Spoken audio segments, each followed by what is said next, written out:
Is AI about to steal your job? If you're an entry level worker, according to the New York Times, the answer is yes. And this comes from a LinkedIn executive by Anish Raman writing in the Times. In this opinion piece, he basically says that AI is about to take out what he calls the bottom rung of the career ladder. So these are three things you need to know. Now, the first thing to know is that he's basically making this argument that AI is going to come in and take out entry-level jobs in a lot of fields. And the argument there is that if you're higher in an organization, you have more experience, you have more training in your career, you're probably safe from AI for now. But that a lot of the work that people would do, for example, paralegals doing document research, customer service representatives who might handle lower level customer concerns, those kinds of people are being replaced very quickly with AI in a lot of industries. And so that, in his view, is going to take out that bottom rung, and people who traditionally would have kind of cut their teeth or gotten experience in their job at that entry-level position would no longer be able to do that. And he does think AI is probably coming for all of us in those kinds of fields, white-collar work, as he puts it, but it's probably going to start with these lower-level, entry-level jobs. And he cites a lot of data to try to back that up. The biggest piece is kind of a big decline in employment for people who are fresh out of college, again, who would be occupying those kinds of entry-level roles. The second thing to know is that this is particularly impacting any industry that is either tech or adjacent to tech. And the reason he gives for that is that these are the industries where people have been fastest to adopt AI. So it's not necessarily that other industries, more sort of traditional industries, are safe. It's just that if you're in tech, you're a coder, for example, you're probably already feeling the impact of AI taking out some of that low-level work. And I spoke about that recently. OpenAI just released Codex, which is pretty much intended to take out that entry-level or higher tech work and move it over to an AI instead. Again, paralegals were another area that he cited. Again, not a tech field, but one where technology often plays a big role in the legal system and legal work. And so those industries are feeling the pinch first. But again, he does expect that this is going to spread out to other industries as well. It's just beginning in tech. And so tech is a bit of the canary in the coal mine, where we're seeing that they're going to kind of experience the same changes first that others in other places will experience probably in a couple of months, given how fast AI is moving.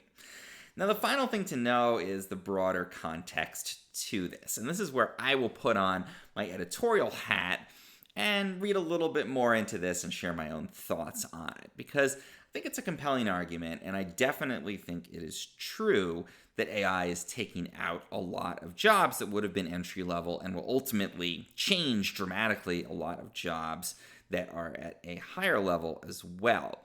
However, that said, I think we're in a difficult moment to say that that is happening because there's so much uncertainty in the job market in general at the moment, and particularly with AI in the job market. So we have all the changes that are happening at a macroeconomic level, tariffs and all that. Not going to get into that. That is not my wheelhouse. With AI, I think a lot of companies aren't sure what impact it's going to have on their bottom line. So as a result of that, they're sort of sitting on the sidelines of a lot of hiring. They're wondering what they can do to make their existing workforce more efficient using AI. So they're going to try to sort of see how that plays out. And I think there's just been a bit of a slowdown in investment in hiring new people in general. So it's kind of hard to draw overall conclusions. And he does acknowledge that in this piece. But it's very hard to say this slowdown is AI and this is happening at the entry level. It might be that there's other factors at play there. And what I think we're probably going to see more realistically is that there will be this slowdown, and then we usually see an overcorrection where people realize, oh my God, we didn't invest because we were so afraid of AI. Suddenly we're understaffed, we have more demand than we're able to handle. Maybe AI helps to create that. There's more customers, things become more efficient, people become more optimistic, and then suddenly companies are left trying to hire at the last minute, trying to fill up all those vacancies that they probably should have been continuing to fill over time. And that's probably what we'll see, particularly if AI drives the kind of big changes that people expect. And so his conclusion is very much what I remember some people saying about coding 5-6 years ago, maybe a bit longer. Hey, there's not enough coders. tech companies are hiring coders and paying them tons of money. Let's train everybody to code. And that was probably the worst advice to give at the time because, of course, now AI has come in and taken that out. That's one of the areas where we really have seen change and dramatic change, probably one of the first areas that we've seen it. So his advice to basically start training people in how to use AI, as places like Carnegie Mellon have done, is probably bad advice, honestly. I think that there's probably going to be a big boon for people who actually know how to use AI well, but that doesn't mean that everybody should learn to use it, because probably also it's going to become a lot easier to use AI, even if you're not an AI expert. We've seen that happen with the move from prompt engineering over to, everybody using AI for absolutely everything and being able to communicate with it in natural language. So you probably shouldn't go out and seek an AI degree unless you otherwise have a strong interest in AI. But what you should do if you're at that kind of entry-level position is start to think about, okay, what's the next 6 months look like? Is there going to be a slowdown followed by a boom? And how can I position myself? Probably shouldn't make big changes in my plan based on this. Probably shouldn't go and get an AI degree, again, unless I actually care about AI. And also to recognize, though, that these changes are not going away. So he characterizes this as a problem at the entry level. I think it's going to be a problem, or at least a change at a mass scale across all levels of an institution. So you should be thinking about how AI is going to impact you, but you should not be looking at it and going, this is a problem at the bottom rung of the ladder.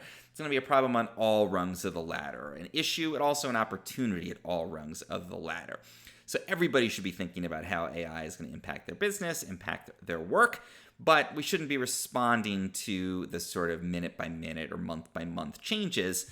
We should be continuing to go with what we actually want to be working on and are good at over the long run, while also thinking about, okay, how can I future-proof my job? What kind of work can I do that AI may not replace in the short term? And how can I use AI tools to make whatever it is I'm doing, whether that's paralegal work or plumbing, much more efficient and easier? That's where we should put in our time.